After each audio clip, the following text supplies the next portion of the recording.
www.casarema.fr. Un enfant qui dans toute sa famille on l'appelait seulement Yo, toi, You, Ndje, Nge. Allez, vous comprenez un peu toutes ces expressions que je suis en train d'utiliser, c'est par rapport aux langues. Alors on lui disait toujours toi, on ne l'appelait pas par son nom. On lui disait toujours toi, viens ici. Sachez que cet enfant un jour finira par le faire à sa femme. Donc je dirais aujourd'hui encore que les causes de frustration sont nombreuses. Elles sont beaucoup par rapport aux circonstances. Pour voir plus de vidéos chrétiennes en exclusivité, tapez www.casarema.fr. Gloire à Dieu. Vous êtes bénis de Dieu, vous êtes bénis de l'Éternel. Et aujourd'hui, je sens l'onction de Dieu sur moi. Je vais apporter un message de Dieu. Et le message de Dieu que j'apporte aujourd'hui, principalement, j'aimerais parler à un cœur. Je n'ai pas envie de parler à vous tous, mais j'ai envie de parler à une seule personne. Parler à un seul cœur. En réalité, quand Jésus arrive, il ouvre le livre d'Ésaïe. Ésaïe chapitre 60, le verset 1er. Ça c'est dans Luc 4 que l'histoire se passe. Dans Luc 4, à partir du verset, on va le découvrir tout à l'heure. Dans Luc chapitre 4, à partir du verset, je crois, verset 17, à partir du verset 17, voilà. Luc chapitre 4, à partir du verset 17, écoutons ce qui s'est passé le jour-là. Et on lui remit le livre du prophète Ésaïe. L'ayant déroulé, il trouva l'endroit où il est écrit: l'Esprit du Seigneur est sur moi, parce qu'il m'a oint pour annoncer une bonne nouvelle aux pauvres. Il m'a envoyé pour guérir ceux qui ont le cœur brisé. J'aimerais que vous souligniez dans votre Bible la partie B du verset 18. Je reprends le verset 18, partie A. L'Esprit du Seigneur est sur moi, parce qu'il m'a oint pour annoncer une bonne nouvelle aux pauvres. Partie B que vous allez souligner. Il m'a envoyé pour guérir ceux qui ont le cœur brisé.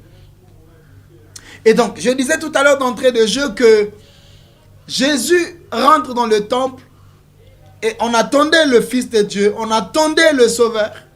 Et directement, il surprend les gens dans le livre d'Ésaïe. Après avoir lu ce texte, il lui dit par la suite,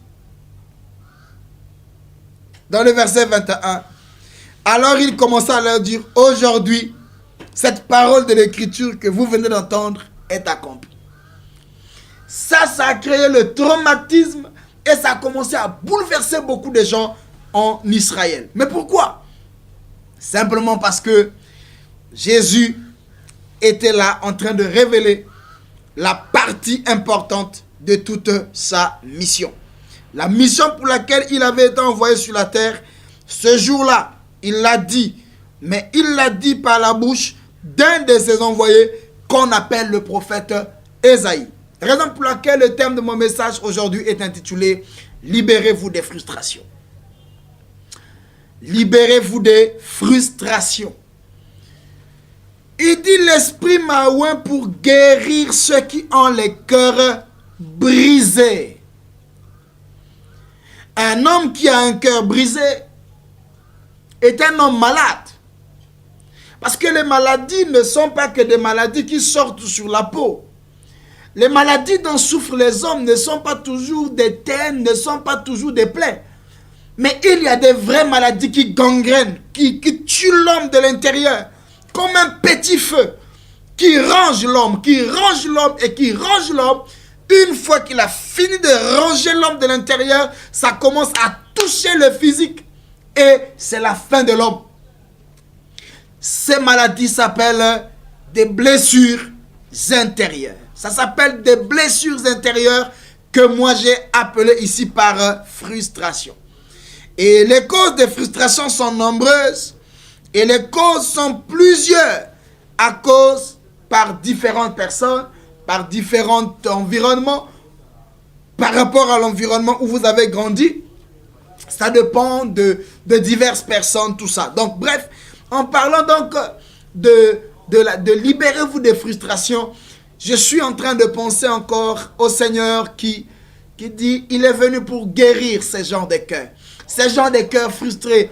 Vous êtes nombreux à être frustrés. Et vous êtes en train de me suivre en ce moment.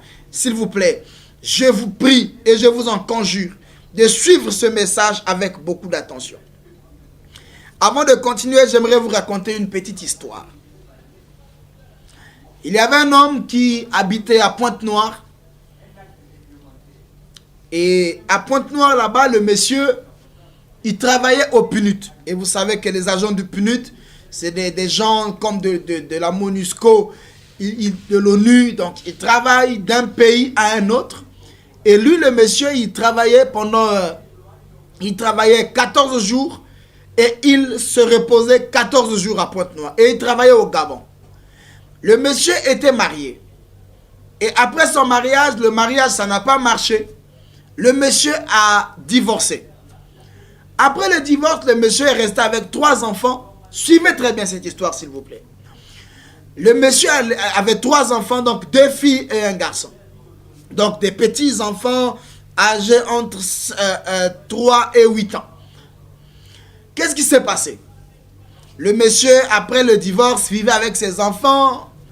Il partait travailler. La femme de ménage restait avec les enfants, donc les nounous.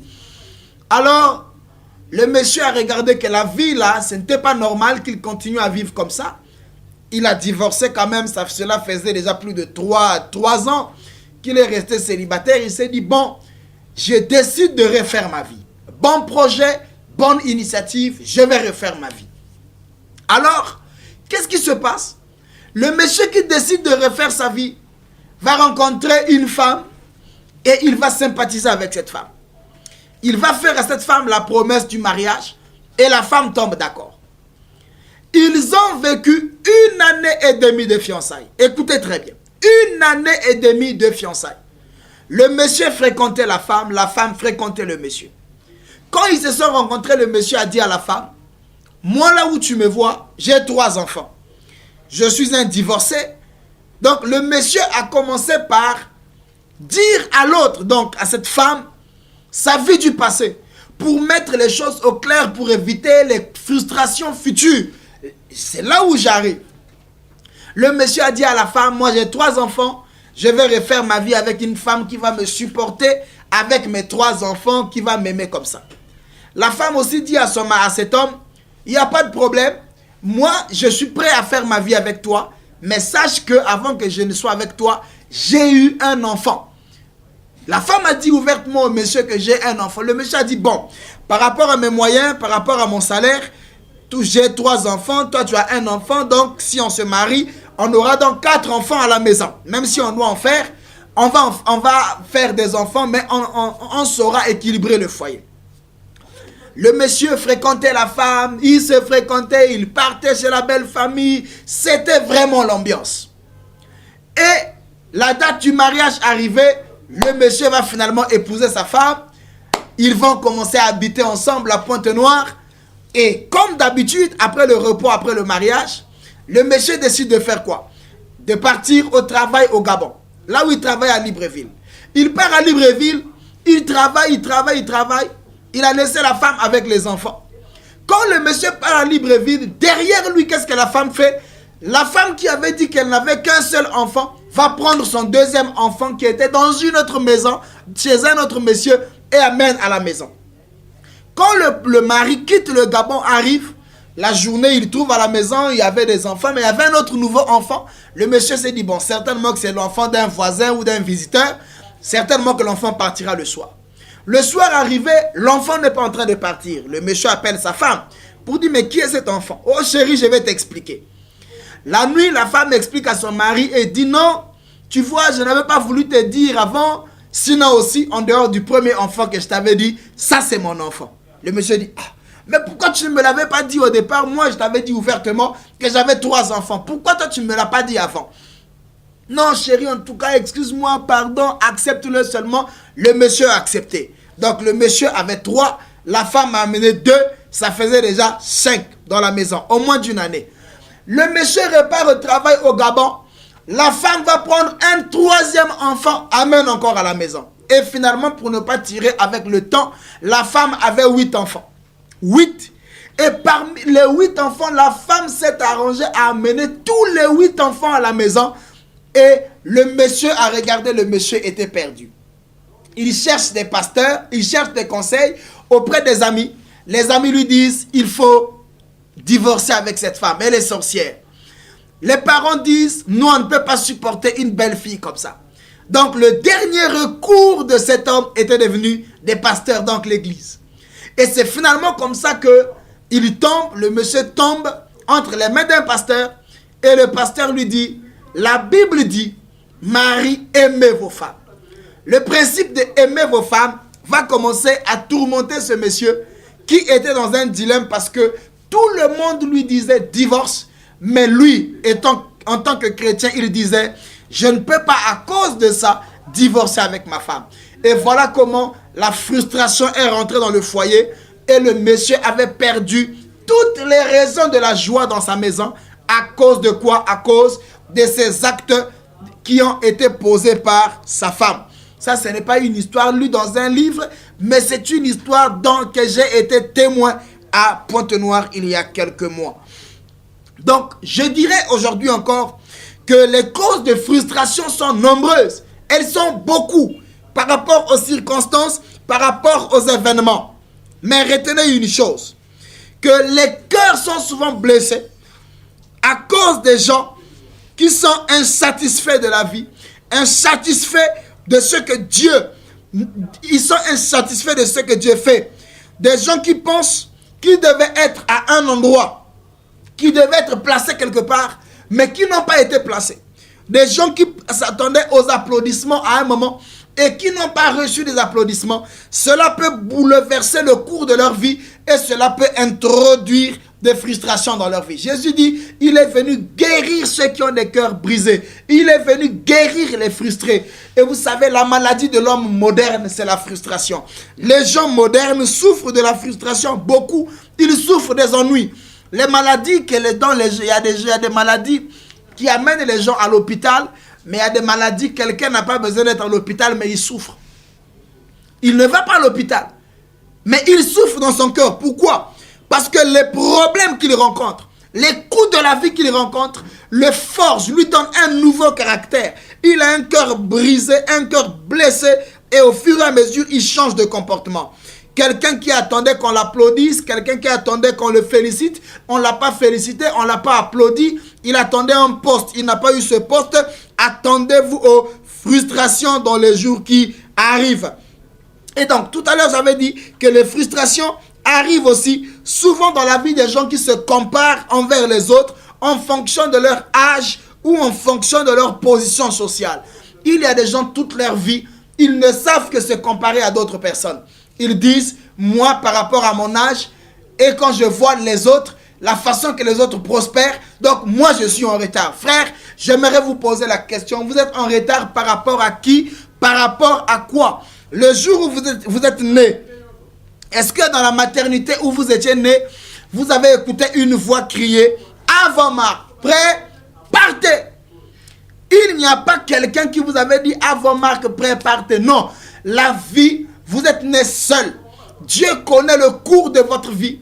Dieu connaît le cours de votre destin.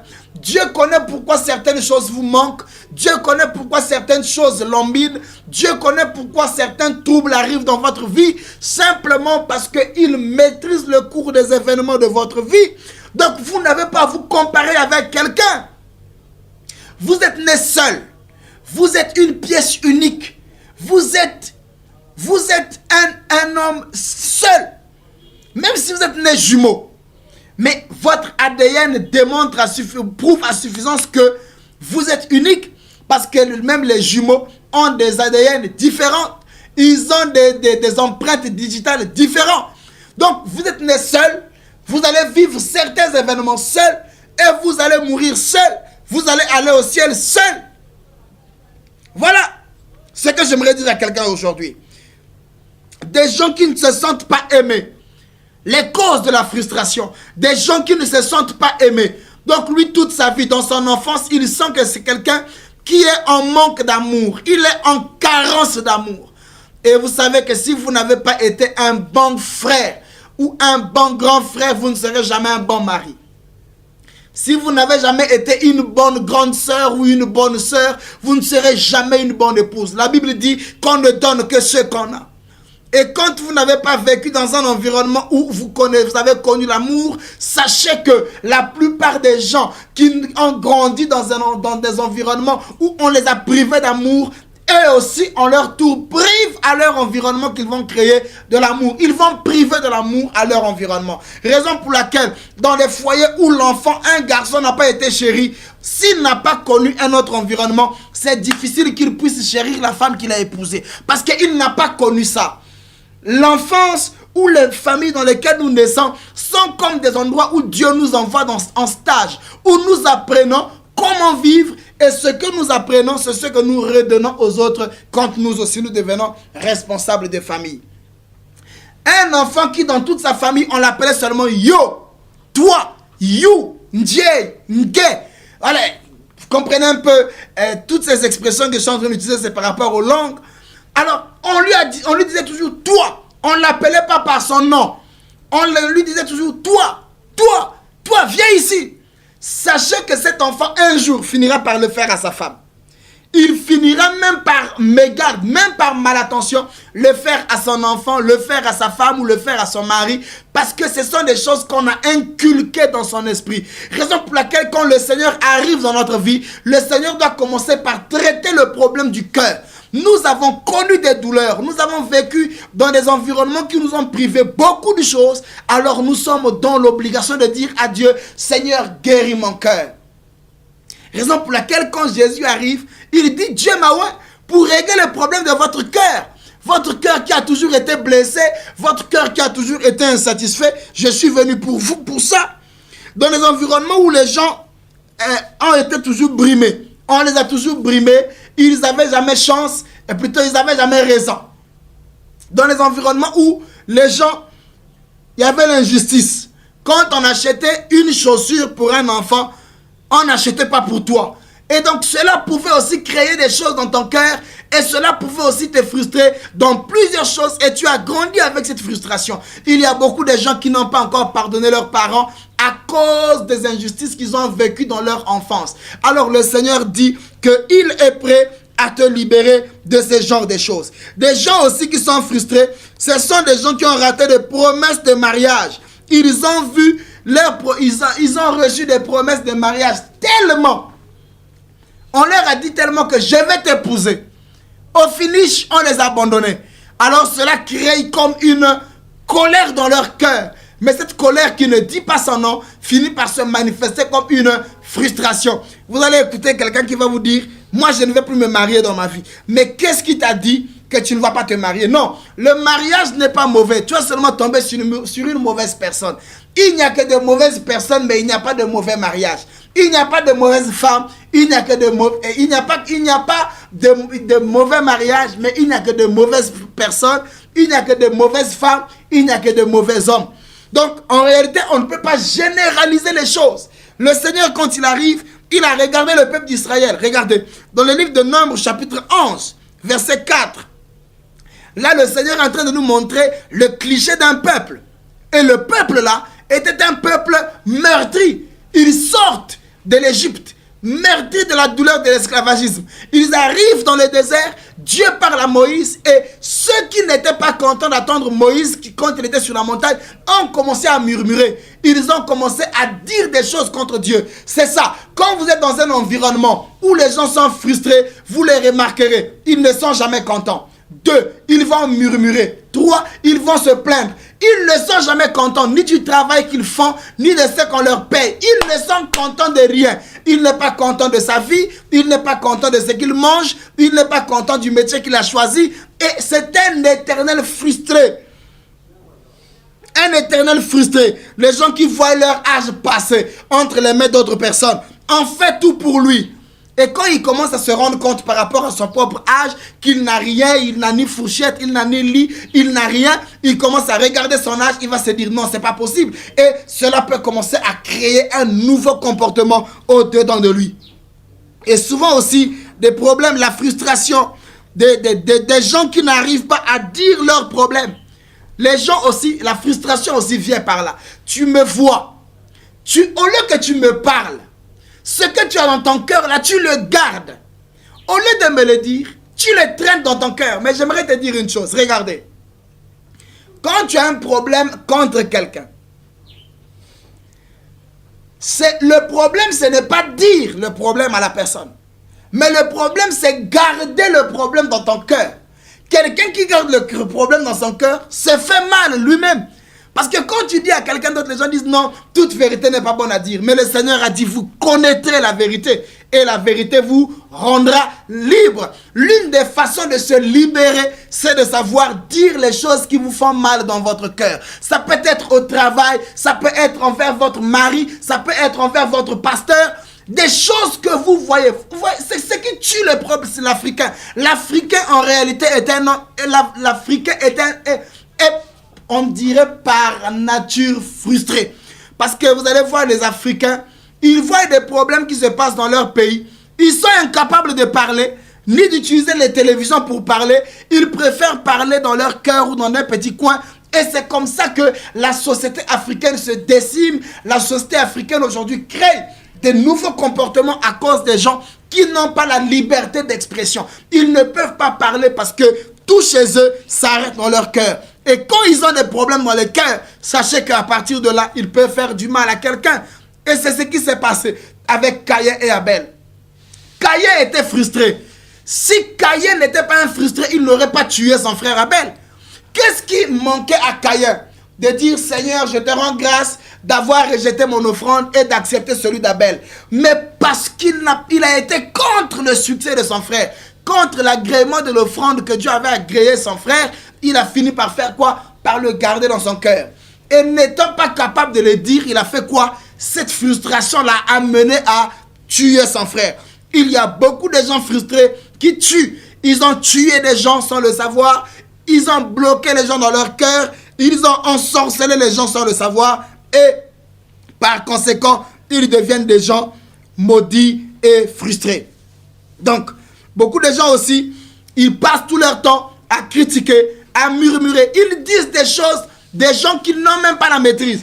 Ils racontent des choses, c'est comme si ils avaient la maîtrise de ces choses. Mais la Bible dit, comment veux-tu voir enlever la paille qui se trouve dans l'œil de l'autre alors que tu es incapable d'enlever la poutre qui se trouve dans ton propre œil? C'est comme ça que beaucoup de gens aujourd'hui passent tout leur temps à critiquer, à murmurer, à causer du tort aux autres. Et c'est comme ça que beaucoup de personnes aussi perdent les raisons de la joie. Il y a beaucoup de gens qui ont perdu les raisons de la joie à cause des coups de la vie, à cause des soucis de la vie. La frustration est un ennemi. La frustration est un ennemi de l'homme. La frustration est un animal qui vole la joie. Beaucoup de gens ont perdu les raisons de la joie. Ils ont perdu les raisons de la jouissance. Ils ne jouissent pas de la vie. Chez eux, la vie, c'est tout ce qui est mal. Tout ce qu'ils savent de la vie, c'est tout ce qu'on leur a fait comme mal dans leur vie. Ils les ont gardés. Ils n'ont plus jamais connu des moments heureux dans leur vie, ni dans leur famille, à cause des douleurs du passé. La frustration aussi peut être créée. La frustration aussi peut être créée par des promesses des pasteurs dans les églises. C'est-à-dire que, vous savez, beaucoup de gens aujourd'hui se sont refroidis à cause de ce qu'ils ont écouté à l'église, mais qu'ils n'ont pas vu s'accomplir. Vous savez, il y a aujourd'hui une façon de prêcher, de communiquer que nous, pasteurs, nous disons, mais qui induit aujourd'hui aussi beaucoup de gens dans les erreurs. Exemple, vous dites aux gens, vous verrez ceci, vous verrez cela. mais sans montrer aux gens les principes établis pour qu'ils arrivent à l'accomplissement de leurs promesses. Quand quelqu'un ne voit pas la promesse de Dieu s'accomplir dans sa vie, sachez que vous avez frustré une vie. Et c'est comme ça que les gens vont d'église en église à la recherche du meilleur pasteur et reniant la foi en fin de compte. Pourquoi? Parce qu'ils sont à la recherche de ce qu'ils vont, de ce qui va s'accomplir dans leur vie. Mais Habakkuk dit, même si elle tarde, attends-la, car la promesse, elle est certaine. Dieu n'est pas un homme pour mentir et Dieu n'est pas un fiston pour se repentir. Ce que Dieu dit est vrai. Même si le temps passe, tu ne fais pas la course avec quelqu'un. Car la Bible le dit encore une fois de plus dans Ecclésiaste 3, Dieu fait chaque chose bonne en son temps. Dieu a un temps fixé qu'il va te faire du bien. Dieu va te faire rire un jour. Dieu va te faire rire. Mais commence d'abord à te libérer des frustrations. Libère-toi. Moi, j'ai été un homme très frustré depuis mon enfance. J'ai grandi dans un environnement où je n'avais pas le nécessaire. Alors cela a créé de la frustration dans mon cœur. Je n'étais pas jaloux des gens, mais j'étais quand même frustré. Je me disais, Seigneur, comment même ce que les autres peuvent trouver facilement qu'ils jettent, moi je n'en ai pas. Ce que les gens jettent facilement, je n'en ai même pas. Et ça a commencé à créer, à briser mon âme, à blesser mon âme, à créer des blessures intérieures. Et j'étais devenu un homme très timide. Je ne parlais pas beaucoup.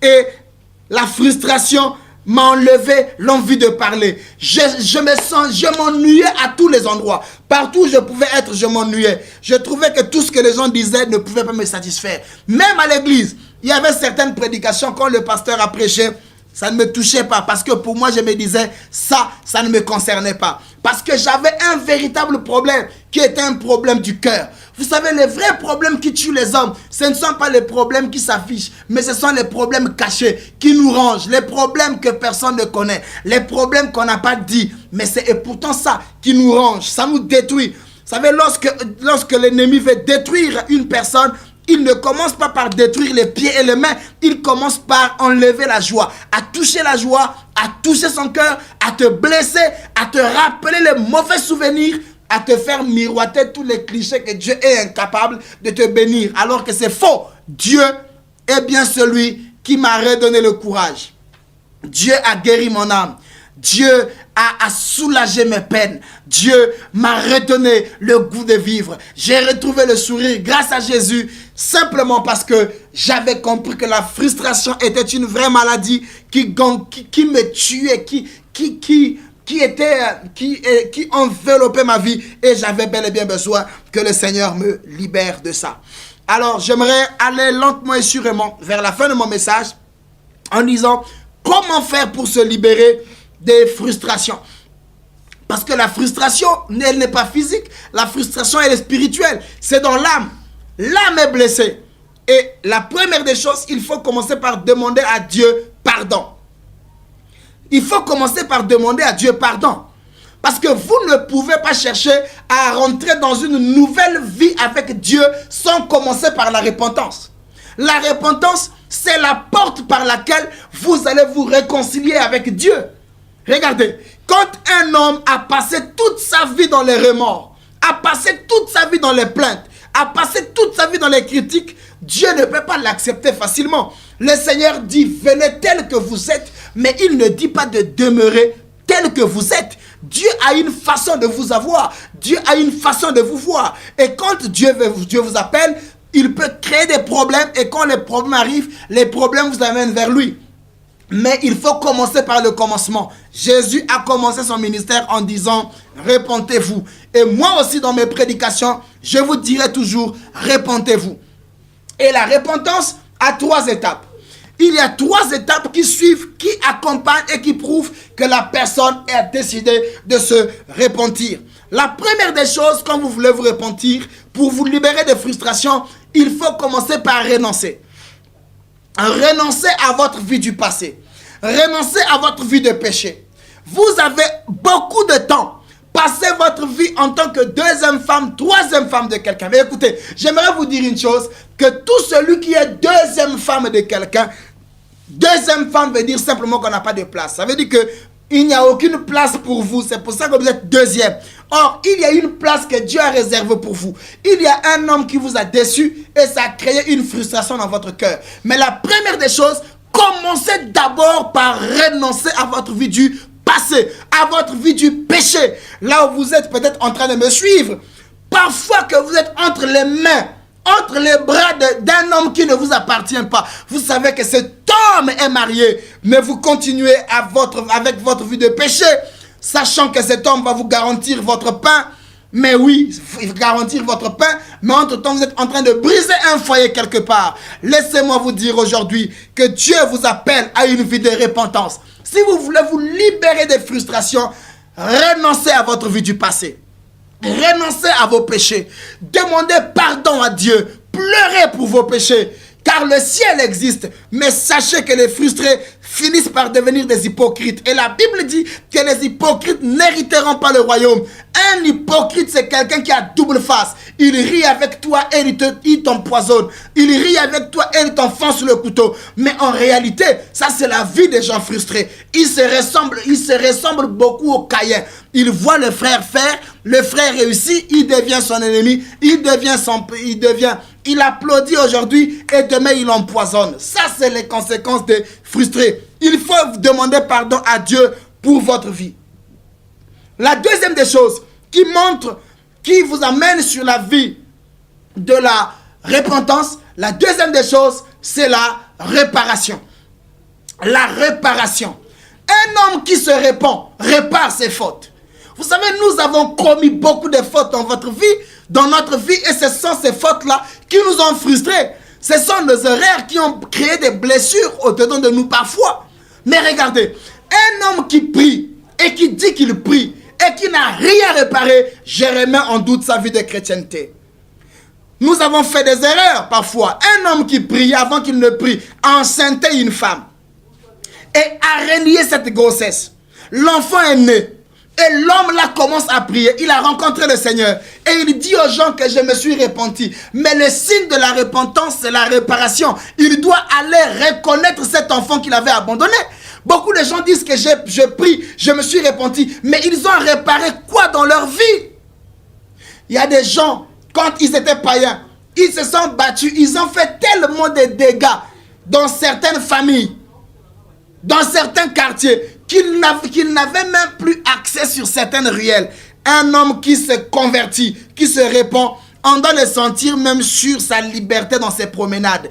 Il n'a plus de remords. Il sait que là, j'avais causaqué sur cette ruelle, mais je suis né de nouveau. Je peux repasser là, je peux avancer. Jésus même a dit, si quelqu'un veut donner une offrande et qu'il a un contentieux avec son frère, il doit faire quoi? Il doit d'abord laisser cette offrande, aller réparer son contentieux et ensuite venir donner cette offrande à Dieu. Et c'est comme ça que le Seigneur nous attend. Depuis que nous sommes chrétiens, nous avons réparé quoi? Il y a des gens qui ont tellement commis des dégâts dans les familles. Là où on lui a fait confiance, il a gaspillé. Là où on le recevait, il a gaspillé. Là où on lui a donné l'argent, il a escroqué. Là où il est rentré dans une famille, il a enceinté. Là où il est rentré dans une église, il a enceinté. À tel point qu'il n'a plus d'endroit là où on peut le recevoir. Il a perdu les repères. Il est devenu un homme frustré. Il devient comme Caïn. Il devient errant. Mais il doit réparer ses dégâts. Il doit réparer ses torts. Il doit réparer ses causes. Et c'est comme ça que l'on va reconnaître qu'il s'est finalement repenti. Et la troisième et la dernière chose qui montre que nous nous sommes repentis, c'est la restitution. La restitution. Un homme qui s'est repenti prend tout ce qui n'est pas à lui, il les restitue à l'adversaire. Il les restitue. Le jour-là dans le jardin de Gethsemane, ils sont venus nombreux, arrêtez mon roi, arrêtez mon sauveur. Mais écoutez la réponse du Seigneur. Il a dit, je ne crains rien parce que je n'ai rien d'eux en moi. Vous savez, cette parole, combien de gens peuvent le dire aujourd'hui? Vous avez été magicien. Avez-vous vraiment abandonné ce que vous êtes, ce que vous aviez commencé à faire? Vous étiez sorcier. Avez-vous vraiment restitué tout ce qui était de la sorcellerie à Satan? Vous avez restitué quoi? Avez-vous restitué le mari d'autrui que vous occupez? Il y a des gens même dans les pays de guerre qui pendant le pays de guerre, sont allés piller. Ils ont pillé voiture, ils ont pillé salon, ils ont pillé télévision, ils ont pillé caméra. Mais quand la guerre est finie, prenez tout ce qui n'est pas à vous, restituez ça, rendez-le à d'autres personnes. Je connais dans un pays, pendant un moment de guerre, le ministre des Finances a fui. Et il a fui avec une grande partie de l'argent de l'État. Quand la guerre est finie, il est revenu envers le gouvernement, le nouveau gouvernement. Il a fait quoi? Il a pris l'argent de l'État. Il a dit, ça c'est l'argent de l'État que j'avais pris. Voilà, je le restitue. Combien de chrétiens, combien d'hommes seront-ils honnêtes jusqu'à ce point en sachant que ça ne m'appartient pas? Vous voulez venir à Jésus? Dites à Satan, je te redonne tout ce qui t'appartient. Je vais appartenir officiellement à Jésus parce que je vais me libérer de tout ce qui me fait mal, de tout ce qui me blesse. Libérez-vous des frustrations à travers la repentance. Et priez que le sang de Jésus vous lave. Demandez à Dieu de créer en vous un cœur nouveau et que la parole de Proverbes chapitre 4 verset 23 s'accomplisse dans votre vie. Proverbes chapitre 4 verset 23 dit ceci. Garde ton cœur plus que toute autre chose, car c'est de lui que viennent les sources de la vie. Votre cœur n'est pas un sépulcre. Jésus disait souvent, vous ressemblez au tombeau blanchi.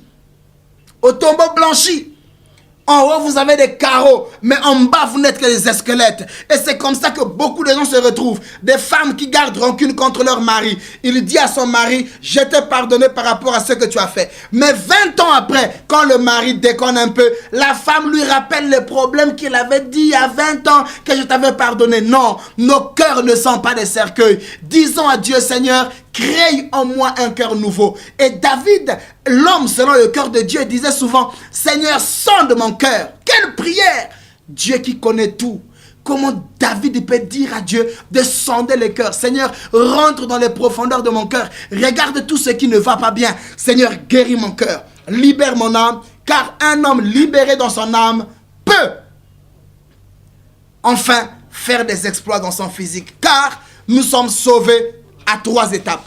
Nous avons le premier salut, le deuxième salut et le troisième salut. Je clôture ici en disant, nous sommes sauvés dans le premier salut. Le premier salut, c'est notre esprit qui est sauvé, car celui-là, il est déjà réel. Jésus sauve notre esprit. Mais le deuxième salut, c'est le salut de l'âme, celui qui est en train d'être fait au fur et à mesure, parce que c'est le centre de nos émotions, au fur et à mesure que nous avançons avec Dieu, notre âme est en train d'être purifiée, changée, transformée.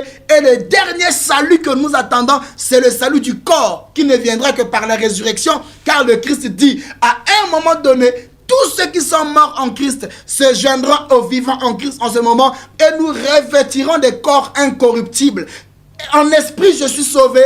Mon âme est en train d'être sauvée, mais mon corps n'est pas encore sauvé, car j'attends ce temps où le Seigneur de gloire reviendra dans sa gloire pour ressusciter mon corps, pour ramener mon corps en vie. Quand je revêtirai un corps semblable aux anges, un corps incorruptible, c'est là que j'aurai totalement le salut. C'est pourquoi il a dit, ceux qui persévéreront et ceux qui vaincront seront sauvés. Nous travaillons pour notre salut et travaillez pour votre libération. Priez que Dieu vous libère et priez que l'Esprit de Dieu vous libère de toutes les frustrations dès maintenant et à jamais.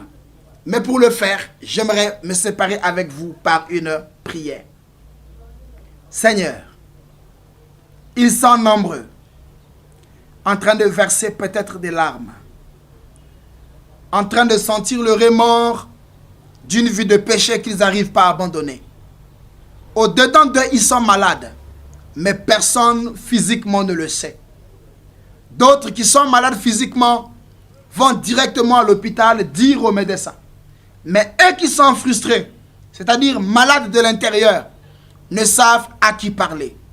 Ils souffrent, ils ont de l'amertume, ils ont perdu les causes de la joie et parfois ils sont déjà au bord du suicide en train de perdre les raisons de la vie. Dans Luc 21-26, tu dis, au temps de la fin, beaucoup des hommes vont se suicider dans la peur de ce qui arrive. Seigneur Dieu de grâce, tu connais les pays occidentaux, des pays du Moyen-Orient, où le suicide bat le record, où les hommes se tuent, se meurent. Seigneur, avec tous ces fléaux, Les hommes ont peur de l'avenir. Ils ont mal dans leur cœur. Ils s'inquiètent de leur lendemain. Je te prie de les guérir. Guéris les cœurs de ces femmes. Guéris les cœurs de ces hommes. Guéris ces couples. Guéris ces hommes qui traînent derrière eux un passé qu'ils n'arrivent pas à oublier. Seigneur, sauve leur âme et restaure totalement leur vie. Aide-les à renoncer. Aide-les à réparer. Aide-les à restituer pour qu'ils rentrent dans la phase de la nouvelle vie qui est la vie des hommes libérés, car nous connaîtrons la vérité et la vérité nous affranchira. Merci de faire toutes choses selon ta grâce et que la gloire te revienne. C'est dans le nom de Jésus-Christ de Nazareth que nous avons ainsi prié. Amen. www.casarema.fr